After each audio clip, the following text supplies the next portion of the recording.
та цогцос харж ирсэн үү? Цогцос харж байсан.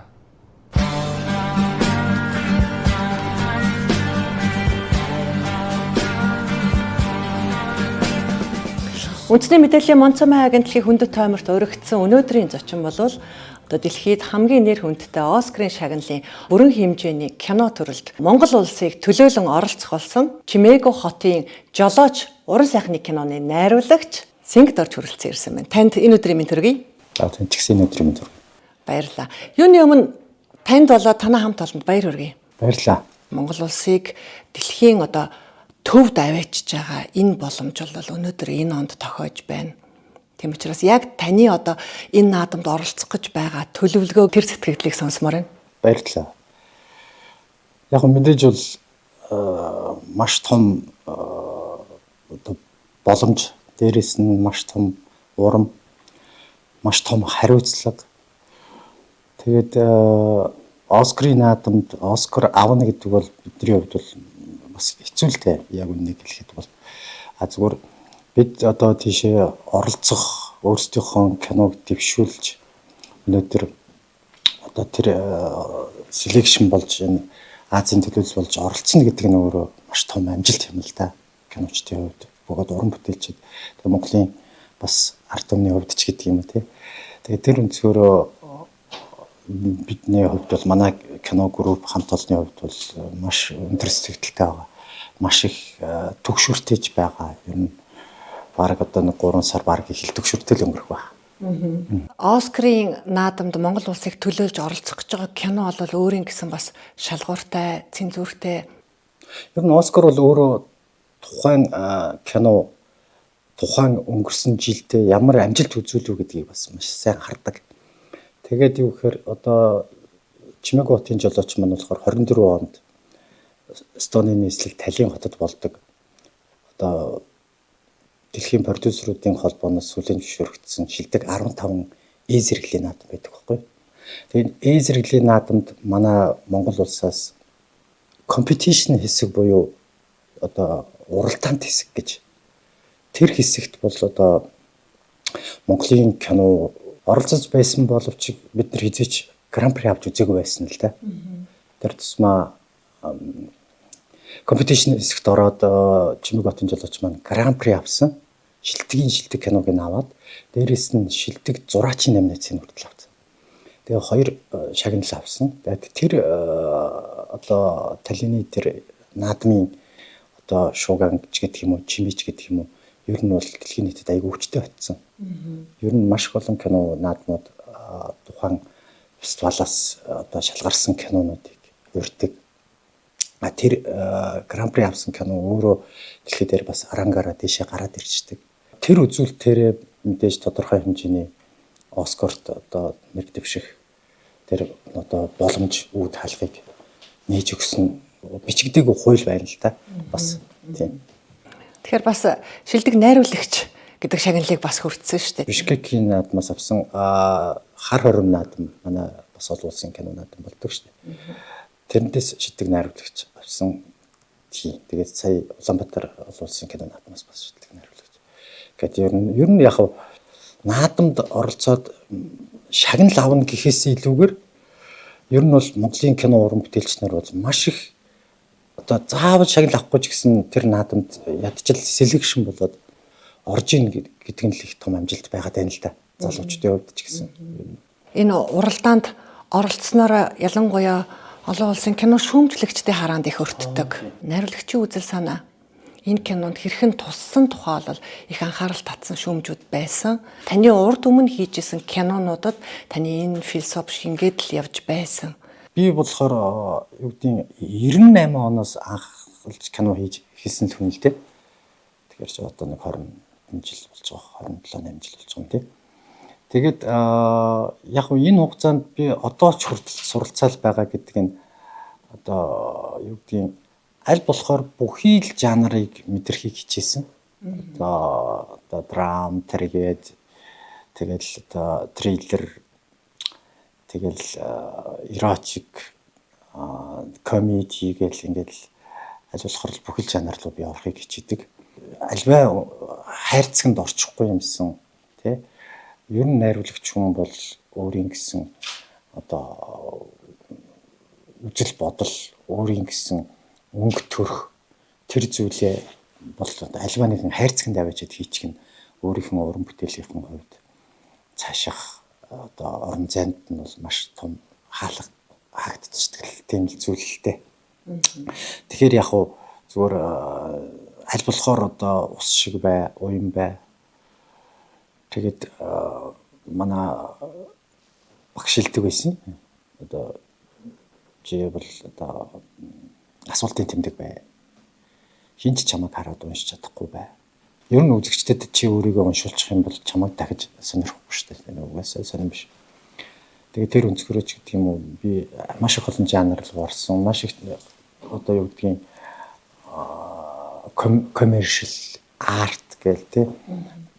Одоо commercial киног бол би бас 10 жил хийсэн шүү дээ. Ер нь бол хүмүүс бол мэдэх байх мэдээж маш их олон кино бий. Тэгээд хүмүүс хөвчлэн одоо юу гэдэг чинь мэддэг нь гэх юм бол одоо нөгөө мөрөөдлийн хөлөг онгоц гэл 20 ангид сериал хүртэл хийж илаа тийм. Тэгэл бодлоо улгаажлаар тийм аа. Тэгэл үргэлэг амаар хэлт энэ гэдэг ингээл дандаа л ийм өөр жанруудыг барьж авахыг хичээсэн тийм байдаг. Тэгээд тэр дотроос би хамгийн гол нь өөрийгөө тэмтэрх гээд өөрийнх нь тэр дотоод ертөнцийнхэн тэр нөгөө өнгө төрхийг ингэж барьж авч тэрүүн дээрээ одоо яаж тэр өнгийг нааш нь яаж цухуулах уу гэдэг дээр л ер нь одоо болтол анхаарал тавиал яваад байгаа л та. Тэгээд юу гэдгийг зүгээр бид одоо яг ингээд яг энэ Улаанбаатарын энэ яг одоо гол усан тал ингээл кино хийгээд ивэл хийгээл байх гал байна л да. Гэтэл эн чинь бас хин нэгэн ч гэдэг юм уу хин нэг цүүлч гэдэг юм уу тий багаараа нийлж байгаад энэ бол одоо бид нар бол одоо бас жоохон зах зээлийг тэлэх хэрэгтэй. Бид бас дэлхийд гарах хэрэгтэй байна. Нэгдүгээр одоо нэг талтай хүмүүс харахаар бол Монгол улсыг сурталчлаад байгаа юм шиг боловч эн чинь өөрөө цааталтаа бас л нөгөө гадаад харилцаа нөгөө гадаад зах зээлийг л тэлэх гээд байгаа элементийг л бид нар баг багаар ахиулаад байгаа байхгүй. Тимийн тулд л одоо юу гэдэг юм яаж энэ дэлхийн тэм мөр зэрэгцэж яг энэ одоо орчин цагийн одоо энэ зэрэглэлийн наадмууд дээр ямар кинонууд одоо яг ингэж дэшээ гарч ирээд байгаа гэдэг дээр бид одоо нэгсэнтэй судалгаа хийж байгаа байхгүй. Хуучин юм л байлаа л да. Арт кино хийхээр л одоо ердөөсөө ингээд дэлхийн гарах юм байна, фестивалд орох юм байна гэсэн тийм ойлголт байдаг байсан. Одоо бол тэр бол эвдэгдсэн л тийм. Юу гэхээр арт кино гэдэг бол зүгээр л ер нь урлаг л гэж байгаа шүү дээ. Ер нь цаад мөн чанар. Тэгэхээр яаж урлаг хийх үү гэдэг рүү илүү анхаарах хэрэгтэй. Мэдрэх хэрэгтэй юм байна. Ямар ч жанрыг хийж болох юм байна. Ямар ч нийгмийг хийж болох юм байна. Тэрнийг харин яаж илүү их артлаг урлаг хийх вэ гэдэг тал руу бодох ёстой гэдэг дээр бидэд ажилласан. Тийм ч болохоор одоо юу гэдгийг Чимэг хотын жолооч маань одоо тэр зураг авалт тэр за техник талаас бол одоо бид нар техникийн үзүүлэлтэн дэлхийн стандартад очсон байх ёстой гэдгийг нэн төрөнд тавьсан. Тийм ч өнцгөрөө бид нар бас Монголд хамгийн сүүлийн үеийн Монголд орж ирсэн одоо ер нь дэлхийхний одоо яг авдаг тэр одоо AR-35 гэдэг камераар бид нар аваад тэгээд бид нэр пост продакшныг дуу саунд өнгө хоёроо Францын Энзо гэдэг студид өнгөний студ за бас нэг дууны студидтэй бид нар ингэж хамтарч ажиллаад тэгээд бидний энэ пост продакшн гэсэндээ техникийн стандартн дээр бол унахааргүй хэмжээнд хаач ямар ч дэлхийн фестивалд очиход дуу өнгө хоёр бол яг л стандартаараа очиж зогсоохоор байх ёстой гэдгийг бас тавьж иж яасан. Энэ дотор нэг ороод гарах юм бол мөддөөл арахгүй шүү дээ.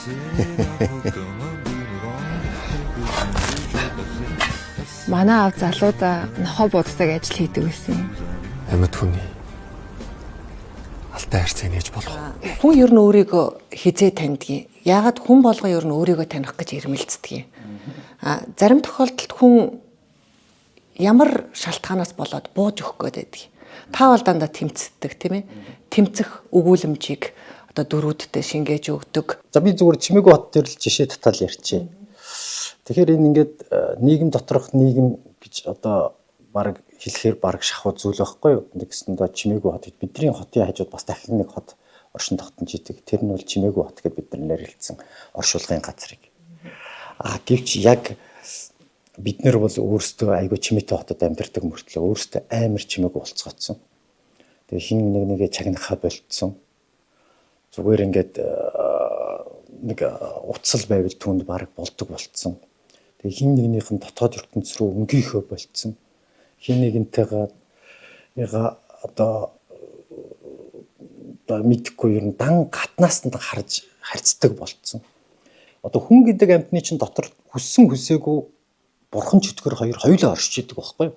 Хизээч бурхан шиг хүн гэж дангаараа хүн гэж байхгүй шүү дээ. Төгс бос шүү дээ угаасаа. Орчлон ч өөрөө төгс бос юм чи. Тэгэхээр тэр бурхан чөтгөр хоёрыг хэнийг нь алиг нь наашаа гаргахын гэдгийг л тэр амьдралын утга учир байгаад байгаа байхгүй. Яг мөн чанар нь. Тэр нь маш жижигхэн юм дээр гарч идэг уулна. Одоо яг манай киноны турш одоо тэр л байгаа юм л да. Би аль болохоор үзэгчдийг өөрсдийг нь та нар өөрсдөө яг бурхноо чөтгөрүүл гэж би асуугаад байгаа юм л да киногаараа. Яг тэгвэл миний киноны турш үзэгчд өөрсдөө нэг бол бурхан болоод нэг бол чөтгөр болоод явдаг байхгүй. Би ингэж бодчих ямар муухай боддог хүн бай. Дөнгөж сайхан би ингэж бодож байсан шүү дээ. Тэгсэн чинь үгүй байсан байж тээ. Гэх жишээ нь ганцхан монгол хүнд тэгэж харагдаад байдаг бодол биш тээ. Яг тэгвэл дэлхийн ямар ч хүн үзээд би одоо стандарт бурхан юм байна, би чөтгөр юм байна гэдэг ингээд тэрийг ингээд бүгд л тийж ингээд адилхан л эмзэглэж байгаа байхгүй. Танд жоохон тэрслүүд сонсогдож магадгүй. Яг үндэ бол одоо урлагийг ингээд соён гэгэрүүлэгч юмаа гэдэг ингээд бас ингээд гүрдээд байх бол хэцүү байдаг байхгүй. Зүгээр би хийвгүй. Тэр нь юу гэхээр уран бүтээлч хүн болгоныг одоо соён гэгэрүүлэгч байх ёстой гэдэг бол бас нэгсэн одоо коммунизм шүү дээ. Яг тэгвэл бүх урлагийн салбар дотор бүх уран бүтээлч нар өөрсдөө хийх хийсэн. Би энэ өөрийнхөө доторх мөн чанараа хийх хийсэн. Би дотроо ийм өсч явдаг байхгүй. Миний ертөнц шал өөр байхгүй юу гэж мөнхийн дотроо зодтолтонтой явдаг байхгүй. Социализмын үеийг л би зүгээр ярий. Гэхдээ социализм боловч тэр үнэн. Жишээ нь юу гэдгийг одоо та бүгдийн хамгийн сайн мэддэг кино одоо Москва нулимсан дургу гэх кино байна тий.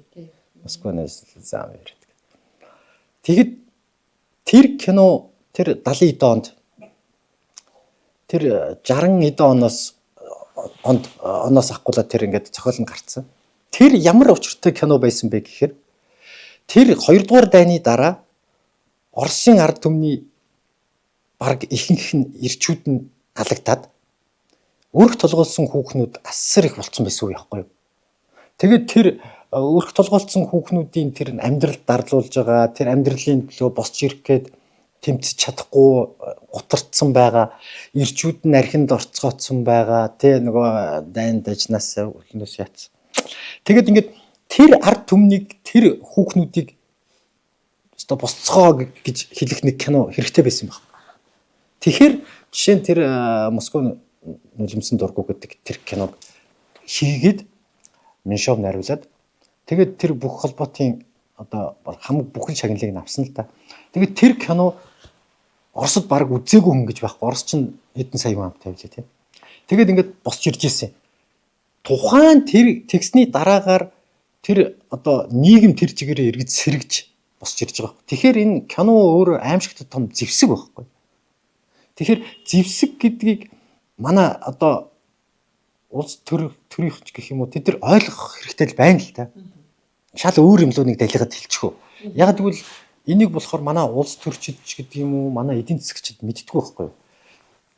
Одоо Монголд жилдээ хэдэн тэрбум төгрөг кинон дээр эргэлдэг гэж бодож байна.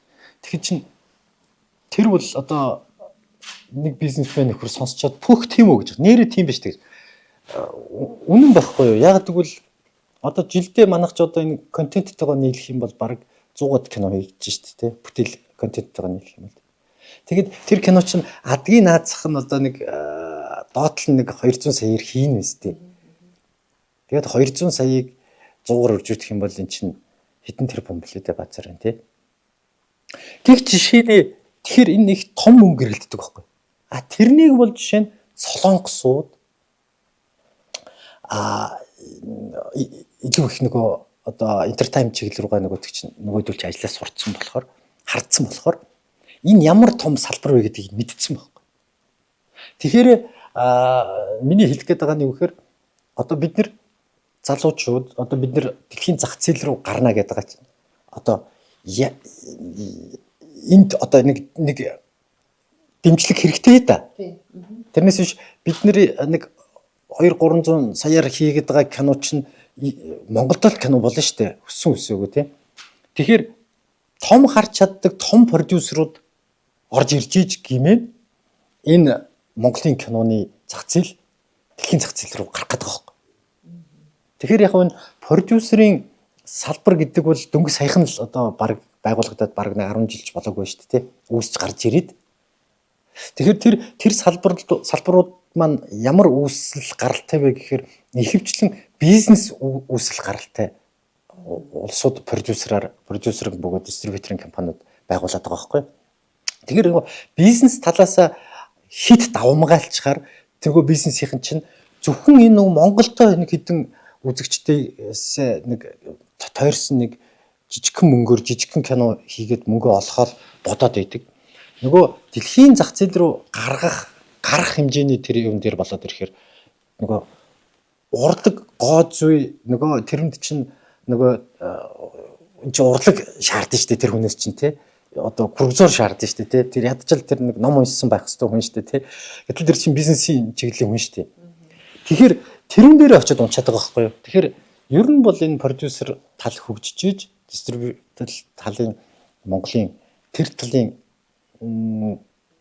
одоо салбарууд нь хөгжиж ийж жишээ нь ардаас нь дагаж энэ уран бүтээлчдийн энэ одоо дэлхийн зах зээл рүү гарах зарчим нь гарч ирэх гээд байгаа юм л да. Нэг хэсэг бол та ер нь кино хийхгүй нэлээд удсан тий. Тэгэхээр магадгүй тэр судалгааны он жилүүд байсан болов уу? Эсвэл одоо өөрийгөө таньсан уу? Яалтч байхгүй нөгөө уран бүтээлч хүн дээр нэг л зүйл тулж ирдэг байхгүй юу? Тэрийг бол туулах хэрэгтэй л дээ. Тэр бол яг үннийг хэлэхэд бол одоо тухайн бидний үеийн нийгэм ямар байлаа тий. Бид нар чинь бас аимшигтай саарл үеэр дуучиж штэ. Тэгэд юу тулдаг вэ гэхээр одоо амьдрал тулдаг байхгүй ахуй тулдаг л байхгүй. Тэгээд ахуйгаа хөөхүү уран бүтээлээ хөөхүү гэдэг бол ямар ч уран бүтээлч хамгийн түрүүнд тулдаг л асуудал. Тэгээ энийг бол одоо риск хийж орох тий хоолтой хоолгүй багтал нэг нөхөр урлаг яриад зүтгээд авч бас хэцүү шүү дээ. Ер нь л амьдрал дээр тэгэл сайн хань одоо сайн арт тал байх хэрэгтэй шүү дээ. Гол нь тэр чинь тий. Тэгэхээр тэр хүний чинь ойлгодог тэр хүнийг мэдрэх тэр хүний дотоод ертөнцийг нь мэдрээд тэгээд тэр хүний алсыг харж байгаа тэр харцыг нь мэдэрдэг хань ажил гэдэг чинь хамгийн том гол асуудал шүү дээ тий. Тэгээд тэр хүнийг олж суuna гэдэг чинь бас тий. Тэгэхээр уран бүтээлч хүний хамгийн түрүүнд тулдаг тэр асуудлыг бол одоо туулах хэрэгтэй. Тэр бол ганцхан одоо чам тулдаг тэр уран бүтээлч тулдаг асуудал биш шүү гэдгийг өөрөө ойлгох хэрэгтэй. Энэ бол зөвхөн дэлхийн хүн төрөлхтний уран бүтээлч хүн болгоны тархинд амьдралд хамгийн түрүүнд тулдаг асуудал. Тэгэхээр жоохон энийг яаж тулж гарах уу гэдгийг хүн хүний өөрийнх нь өнцгөрл гарна л да. Тэгэл гутраал тэгэл ер нь тэгэл манай урлагийнхан чинь тэгэл бурдарсан тоорно тий. Тэгэл өөрийнхөө нэг доторыг нэг онгойлгох гэж байгаа юм шиг л угаал тэг яваад идэх сүлдээ тэгээд архинд өөрийгөө алдчихдаг. Тэр болгон чинь болно гэсэнд бол нөгөө амьдрал урлаг уу гэдэг юм дээр тэгэл өөрөө урлагаараа мөн чанартай хүн байгаад байдаг тий. тавьдаггүй хүн байдаг шүү дээ. Бүр үнэхээр би энийг хийхгүй бол би миний амьдрал ямар ч утгагүй гэдэг өөрөө ертөнцийг бүр босгоцсон тийм тохиолдол байсан. Надад бол бас тэр цаг үеийг туулаад туулж гараад амьдралаа босгосон. Тэгэл ер нь тэгээд их л олон юм туулсан да. Одоо би нэг ээжиндээ нэг хэсэг амьдарч ирсэн. Тэр ч одоо идэ. Тэгээд мөн ээж маань телевизэд байдаг байсан. Тэгээд би нөгөө хантайгаа суугаад удаагүй байсан тэр үед. Тэгээд би ёстол нөгөө ээжийнхэн дэргэд байгаа тулдаа жишээ нь. Тэгээд сайн хантай тулдаа тэр одоо жишээ нь тэр 7 жилийн дараа би нэгсэндээ кино урлагт эргэж ирсэн байхгүй. Кино хийсэн байхгүй. Тэгтээ би ингээд орох гээд кино урлаг руу орох гэсэн чинь надад тийм орох орон зай байхгүй. Тэг би ямар кино хийж би одоо би гэрээ орж ирэх вэ гэдэг чинь нэг өөр шүү дээ тий. Тэгэд би тэр одоо Адам буюу Oxygen гэж кино хийгээд тэгээд тэр киногаа хийчихэд тэр кино нь арт кино л да. Тэгээд тухайн үед тэр кино театрч тавихгүй баг тэр чинь. Хүн үзэхгүй шүү дээ тэр чинь гачин юм байгаа юм чинь. Тэгээд тэр кино Тэнгис кино театрын нэг 7 хоногийн надаа нэг цаг гаргаж өгөөд тэгээд нэг 7 хоног тавиад хүмүүс хил ам хийгээд билетээ буцаа хийгээд хил ам хийсээр байгаа тэр кино маань буусан юм. Тэгээ буучаад тэр кино маань байжгаад энэ урлагийн зөвлөлийнхэн тэр киног маань Японы фестивалд явуулсан байхгүй. Тэгсэн чинь нөгөөдөг чинь шилдэг кино селекшн болоод тэгээ би нэг фестивалд Японд хамгийн анхны фестивал байхгүй. Тэгээд тэр наадамд оролцлоо. Тэгээд анх удаага фестивалд очсон тэр японочууд тэр Кандукаг одоо тэр найруулагчийг бол асар шүтэж байгаа юм. Тэгээд ингээд урд мөргөл. Тэгээд шүтээлээдэг тэр аимшигтай том юм шүтүүлсэн том Монголын амар том найруулагч ирчлээ гэж бодоод байгаа шиг байна тэр чинь. Би чинь үгүй шүү дээ тийм. Итгэж чадсан. Тэ одоо яг би яг яах вэ гэдэг дээр байж байгаа нөхөр байгаа шүү дээ. Тэгээд тэгэнгүүт тэндээс тэр наадамд орсны дараа хурж ирээл. Хэвээ үнэхээр энэ том урам авч байгаа байхгүй. За одоо би яг урлаг дээр л байхгүй юм байна. Энэ лугаа явна. Би ягаад гэвэл яг тэнд л ёстой амьдрал сонгох уу, урлаг сонгох дээр байсан. За энийг хийгээл үзье. Тэгэл болохгүй л тэрлээ. Тэгээд тэндээс яачаад маргааш нь би тэр нөгөө ярьдаг штэ ягаа нөгөө ээжийнхэн усны савыг ингээл хутгаас ингээд ус төрөд явж исэн. Тэр бол нэгсэндээ одоо би яагаад тэрийг ярьж байгаа вэ гэхээр уналт босолт альва уран бүтээлчд бол тэр заавал ирдэг. Тэрнийг битий тэгэж тойрж өнгөрнө гэж битий бодорол гэж би хэлээд байгаа байхгүй. Монгол хүний одоо нөгөө онцлог ялангуяа тэр нэг сэтгэлийн ямар нэгэн зөрчлийг юм уу шаналлыг хүлээж авч байгаа хариу үйлдэл үзүүлж байгаа нь бас нэг өөр байгаад тий. Монголчууд чинь шууд ингээл одоо хятад шиг солонгосууд шиг бие бинийгээ шууд заандаал авдаггүй л байсан шүү дээ. Хизээ тийм байсан тий. Одоо ердөөсөө кино болгон дээр л тийм байгаа зү нэг үг хэлэл нөгөөх нь нэг муухай харуул ердөөсөө шууд заандж босгож ирээл цохиж унгаад хизээ монгол хүн тийм байсан. Одоо Монголын кино урлагийн түүхийг ингээ харж байхад найруулагч нар өөртөө зохиолоо бичих нь одоо их түгээмэл байсан. Хэцүү киноны хамгийн хэцүү үе тэнд байдаг байхгүй. Тэрнээс одоо зураг авалт тэгэл пост продакшн тэр бол гүйцэтгэх ажил байхгүй. Хамгийн хэцүү нь яг тэр нөгөө эхний тэр зохиолыг гаргах тэр зохиолыг яг нөгөө дүрийг тэр мөн чанарыг босгож ирэх тэр энэ киноны сэтгэлгээ нь өөрөө ямар зүгт байх ингээл тэрнийг эхэлж нөгөө томьёолж тавих тэр одоо момент л эхний тэр одоо тэр нэг одоо момент л хамгийн хэцүү байдаг байхгүй. Шинээр томьёо зохиох цоо шин нэмийг одоо амьдрал дээр нэг хүнийг бий болгох гэж шүү дээ. Үүсгэж цоо шинээр нь гаргаж ирэх гэж байгаа. Тэр нь маш их цаг ордог. Тэгээд нөгөө яах вэ? Хүнд бол хилээд өгөөд ойлгуулад бичүүлж болно л доо. Тэгтэл ер нь ихэвчлэн юу гэдгийг инди зохиогчийн кинонууд бол ихэвчлэн найруулагч нар нь өөрсдөө бичдэг л дээ. Тэр өнцгөрөө ч гэдэг юм уу би тэгэл өөрөө л нэг юм нухтгал юм л та. Тэгэд кино бол хамгийн хэцүү нь зөвхөн нөгөө найруулагчаараа л овоглогддог нь тэр л юм байгаа юм л да. Бүх юм л үүрдэг. Тийм болохоор нөгөө эхнээсээ яг тэр зохиолын тэр нэг мөн чанарыг олж авах гэж л. Та ямар өнгөн дуртай вэ? Би нэрээ би ч уул нь хар нөгөө л гэж бол нь ярьдаг байсан шүү дээ. Одоо ямар болсон ховсдог охоо. Одоо нэрээ ямар өнгө санаг. Яг одоо бол та хар цагаан л байна. Тий. Сонгодог өнгөтэй байна. Энэ бас олон улсын хиллэг, киноны хиллэг. Ер нь тэгтээ тэгэл хар байж цагаан байж хар харагдана. Манай хүн чинь манай гэр бүлийн хүн одоо бүжигчин хүн байдгийн. Одоо үндэсний их театрын бүжигчин байж байгаа. Одоо бид ярьж одоо ингээд хүүхд ээжийн ажлыг хийгээд байж байгаа. Солонгоо гэж бүжигчин би. Өөрөө бүжигдэг лээч. За энэ хэн зам дээр гэж идэг шүү дээ. Тэр шиг би нэг хөвсгөлт нэг Чингүн жувын аяг хийгээд тэр нэг арга хэмжээ хийгээд стадионд байж байгаа л тэгээд их театрын очиж тоглолтод оролцож яхад нь л олж авсан да. Авсан тэгээд танилцсан да тий. Мэдрэмж одоо гоо зүүн боловсрал те. Магадгүй ингээд нөгөө зарим хүмүүс ярьдаг шүү дээ урд наснаас өвлөгдөж ирсэн. Зарим нь бол онгод тэнгэрээс ирсэн гэл. Одоо урлагийн гэр бүлд төрж өссөн болохоор энэ авьяас өвлөгддөг бах. Цааш нь бас та хүүхдүүдтэй өвлүүлэх үү? Тий яг хүн бол ер нь надаас ингэж их асуудаг. Яг наадах шиг чинь. Авьяас яг одоо өвлөдөг юм уу? Эсвэл хөдөлмөр үү гэл тий. Их төвхтэй шүү дээ. Тэгээд яг энийг би зүгээр бас энэ асуултыг дайруулад хэлчихье. Дахиад би жишээл татмаар байна л да. Тэр зам урлагийг зүгээр одоо жишээ нь Франц бол одоо урлагийн үлгээ тий. Одоо ямар ч дэлхийн хаач одоо Францтай хинч маргалдахгүй л гэдэг мэдээж тий. Урлагийн үлгээ гэдэг тэр.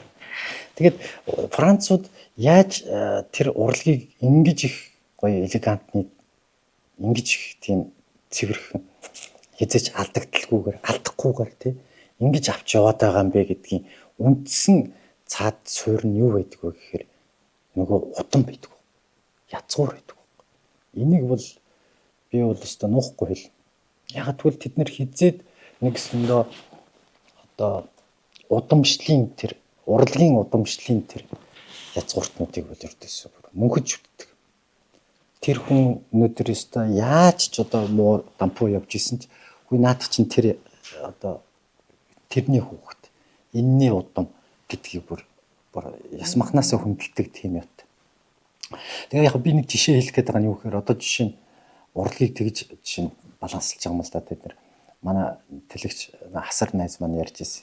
Францад ингээд ийм консерваторийн шиг одоо ийм том ийм сургуульд ингээд ийм хөгжмийн ийм уралдаан зарлаад тэр хөгжмийн уралдаанд төрүүлсэн одоо хүүхэд нь тэр сургуульд өнгөө сурах нь л те одоо тэр том одоо нэр хүндтэй тэр сургууль. Тэгээд тэрэн дээр нэг охин бүрөөсөө гайхалтай өрөөдсөн юм байна л хийлийг. Тэгээд бүрөөсөө бүх шүүгчнэр нь шүтээд тэгээд ингээд тэгээ харталд ингээд хуралдаад тэгээд ингээд 2 дугаар байрт оруулах уу 1 дугаар байр уу гэдэг асуудал болж байгаа. Тэгээд тэрэн дээр юу болсон бэ гэхээр ганц л зүйлийг хэлж байгаа. Үнэхээр гайхалтай авьяас юм. Даан чинь охин одоо тосгоных юм гэж. Тэгээд тэр охин шинэ асгиж байгаа. Тэгэхээр тэр Францууд тийм язгуур тэр юм дээр ямар мундаг айхтар байгааг анзаарч байна. Тэгэд энийг нь Оросууд хүртэл өвлөд авцсан шүү дээ. Угаасаа тэгдэг шүү дээ. Оросууд чинь дандаа юм нөгөө урлагийнхан дандаа юм нөгөө нэг тэрний хүүхэд энэний юу гэдэг тэр нэг язгуур үндсэн явдас айгүй их байд. Тэгээд тэдний ч ингээ мөн чанараа тавихгүй явдаг. Тэгэхээр миний нөгөө хэлэх гээд байгаа санаа нь одоо юу гэдэг чимдээ зүгээр Монгол дээр би зүгээр яг амьдрал дээр ингээд би ингээд одоо бараг 40 хэдэн жил ингээд амьдрал дээр ингээд харж штэ. Тэнгүүд чинь үнэхэрийн авьяастай мундаг залуу ингээд гараал ирдэг тий. Тэгэл хөрх ингээд яг над чиг суугаал бас амьдралаа яриад л штэ. Би штэ нэр өдөнөөс орж ирэл штэ нэр айлын хашаанд амьдарч байсан гэдэг. Амар авьяастай. Тэгэл амьдралаа ярьж мараа. Тэгэл ингэж ийсэн. Тэгэл огээл од болол айхтар бол. Тэгээд тэр од болоод тэгэд байхгүй болчихдог байхгүй тий. Тэр хүн тэр урлагийн төлөө яг юу хийсэн бэ? Гэт тэр хүнийг хөөгд явахаар тэр хүн нэг газрын соёлын энэ төвийн дарга юм шиг эсвэл одоо ингээд нэг юм өөр газрын дарга марга болоод явцсан ч баг шүү тий. Тэгэхээр нэг юм мөн чанар байна да. Тэгэхээр бид нар нэг юм урлагийн язгуур мөн чанар гэдэг чинь өөр юм байт юм аа. Тэгээд бид нар угсаа гэж яриад байгаа зүйл чинь тийм л тий. Утгачаар тэрнээс би эсэнг төрж одоо би жанчим төрж өгöd болохоор гээд өөрийгөө тэгж өмөрөөд магтаад байгаа асуудал биш аа. Тэгэхээр нэг юм би өөрөө нөгөө 40 хэдэн жил амьдарчлаа гэдэг нь юу гэхээр яг ингээд мөр зөрөгцөөч гэдэг юм уу бидрээс ахмад байсан тэр одоо авьяастай гайхалтай улсууд ийшээ гарч ирэхээр урлагийн мөн чанар дээр яг байна нөхөр байхгүй л явчихад байгаа. Тэгэхээр Францууд тэгж хардаг байна л да. Тэр энэ хүн бол энэ балетийн төлөө энэ одоо энэ хөгжмийн төлөө бол энэ хүн бол насан туршдаа цусаан одоо дуустал энэ хүн зүтгэнэ гэдгийг мэдэрдэг тийм уран бүтээлчийг жишээ нь тогоондоо оруулж ирдэг байх жишээ. Тэрийг л одоо би жишээ нь удам инж гэдэг байгаа юм болов уу гэдэг зүгээр хэлж байгаа юм шүү. Одоо манай энэ томчууд чинь бүгд л Сүхбаатараас морь аваад идэг үстэй. Одоо энийг одоо би юу гэж ойлгох вэ? Одоо Сүхбаатарын тэнд чинь хурдан удмын ядуу байдаг бай таарад байгаа шүү дээ. Тэгэхээр чин тэр удам өнгөсаа гэдгийг зүгээр Монгол хүнд жоохон их ойлгомжтой тайлбарлалчвал баг энэ байхгүй тий. Тэгэд нөгөөтгийг нь хүн дээр тайлбарлаад ярих юм бол уралч шүү дээ тэд нар чи тий. 99% хөдөлмөр 1% авьяас мавьяас гэж ярьдаг шүү дээ. Гэхдээ тэр байна л да. Бидний нийгэмд ч байна. Амьдрал дээр ч зөндөө тийм улсууд байна. Маш их хөдөлмөрч. Ердөөс ингээд өдөр болгон л ер нь хэдэн ч ажил хийж байгаа юм тий. Тэгэл хичнээн ч одоо уран бүтээл тойруулж байгаа юм тий. Урлагийг урлаг биш болгож штэ. Урлаг чинь өөрөө нэг юм уян гоцтой штэ тий. Тэрийг хит ингээ хөдөлмөр болгочихоор ингээ сүулдэ ингээд нэг юм одоо нэг тийм ажлын нэг юм хөдөлмөрийн нэг юм багж шиг юм. Одоо юу ч юм тий. Одоо нэг байшин барилгач юм шиг тийм эйгүү хатуу харагдаад эхэлдэг байхгүй сүулдэ нөгөөх нь харахаар хит ингээд хахаар тий.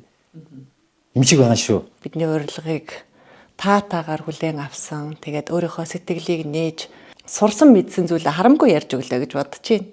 Одоо надаас бити нэг яахтар их юм сураасай л гэж би боддог. Ер нь ягаад гэвэл би чинь жоохон тэрслүүд. Тэгээд баярлалаа. Мэдээж одоо Монцмагийн төлөвлөлтөөр хурж ирсэн гэдэг ярилцлаганд би анх сонсон батал үлэмжшүүлсэн. Тэгээд юм тэр хүнд та бүгдийн ажилд их амжилт хүсье. Тэгээд та бүгдээр бас та нар ч одоо бас төрийн улсууд тэгээд дамжуулж хэлэхэд энэ урлагийн салбар, шинжлэх ухааны энэ салбар хоёрыг гэл энэ төр маань нэг жоохон үнэлэмжтэй болгочмоор байгаа юм л. Тэгэхгүй бол одоо бид нар ч одоо нэг яг үнийг хэлэхэд одоо нэг биеийн тамирчсан, спортсон улс боллоо шүү дээ. Яг үнийг хэлэхэд энэ ч одоо ямар бид нар ямар дайн тулааны үед амьдарч байгаа шүү дээ. Байнгын л орой болгон спортын сувгтай, бүр спортын цагийн үрдийн ардаас мэдээтэй тий. Бүр ингээд 20 минутын тий. Тэгтэл соёл урлагийн мэдээгээд нэг 5 минутын мэдээ явахгүй л шүү дээ тий. Жишээ нь зүгээр миний зүгээр санал шүү. Тэгэхээр энэ соёлыг ингэж хүнд жижиг гэлтэхгүй маш одоо өргөн хүрээтэй бай гэхгүй хаана өргөн хүрээгээр цацаж болохоор газар байна. Тэр бол одоо жишээ нь одоо манай үндэсний олон нийтийн телевизч байт юм уу тий. Тэгээд тэр маань болохоор одоо ганц л спортыг л орой гаргаад идэг нэг соёлын салбарын маш их олон одоо чинь нэг үе бодвол энэ чинь хичнээн тоглолт жил 7 хоногт хичнээн явагдаж байна тий. Гэх жишээний тийм мэдээнүүдийг хүргэж байгаас бид нэр ингээд энэ урлагийн салбараа арай л жоохон хойш нь хаячих гээд байна л да. Ер нь л хаячаад байгаа. Бараг 30 жил хаягдсан шүү дээ бид нар чинь. 30 жил хаяж байгаад сая нэг юм 21 онд 20 онд л соёлын яамтай боллоо шүү дээ. Тэгэхээр энэний том асар том ан цав гарчаад байгаа байхгүй юу? 30 жил соёлын одоо жишээ нь талын бодлого алдагдана гэдэг чинь аимшигтэй хүн төрж байгаа байхгүй юу? 30 жил яг үннийг хэлэхэд манайхан үйлдвэрчний хэвлийн соёлын төв ордон соёлын төв хоёр дээр л гошин шог өгсөн шүү дээ. Тэгэд ард түмнээ тэгэд хүмүүжүүлсэн ард түмнийхэн урлагийг тэгж доройтуулж хаячаад тэгээд өнөөдрийн яг кино хийж байгаа уран бүтээлч нар бол шууд чичилж болохгүй л дээ. Тэ? Та нарын юм цуснажтай кино хийлээ. Нэг талдаа бол алтатай ч юм бэ, гондоч вэ, гандич вэ гэдэг шиг. Энэ угаасаа нийгмийн чинь мэдээж хатуу баримтлах зүйл нь мэдээж арга байдаг юм уу те. Нөгөө тал нь бэлэг бай таржиж энэ чинь ард түмний ч авч явна шүү дээ. Бэлэг нь айгүй гоё юм зөөлөн бодлогоор те урлаг гоо зүүн бодлогоор тэдрийг барина. Арга нь бол мэдээж одоо тэр боржуура тавиад одоо тэр хатуу чанд машин явахгүй шүү та нар ингэн тэр одоо хамаагүй тэргээр баримтлагдаг юм байна. Тэгэхээр энэ аливаа зүйл ийм зүйлийн тал дээр зүгээр улс төрийн талаас харахад бол жоохон тийм урлагийн талын үнэлэмж нь өөрөө одоо харин сэрэх гээд байж магадгүй л гэж би одоо аюу тийм ирээдүйгээр харж штэ бурхан Үнэн. маань. Ер нь одоо нийгмийн сэтгэл зүйч гэсэн ингээд эвдэгдсэн, гэмтсэн байна гэдэг ийм судалгаанууд олноор гарч ирж байгаа. Тэгэхээр бүхний тэрэ энэ сэтгэл зүйн эмгэгээс одоо ангижрах энэ нийгмийн энэ гажуудлаас гарах зайлшгүй шаардлагатай байгаа. Энийг урлаг л гаргана. Энийг урлаг л хийн. Урлаг бол ердөөсөө нийгмийг маш том эмчнэ байхгүй юу? Уул. Урлаг л хийн. Энийг ямар ч мундаг хууль гараад ямар ч мундаг одоо ус төрчин энийг хийж чадахгүй. Угаасаа. Баярлалаа. Таны уран бүтээлд амжилт хүсье. Баярлалаа. Ингээд Монцомын агентлагийн одоо хүндэт зочинтой хийх ярилцлагын түрээд өндөрлөлөө. Дараагийн зочин хэн байх бол эргээд уулзтлаа. Түр баяртай.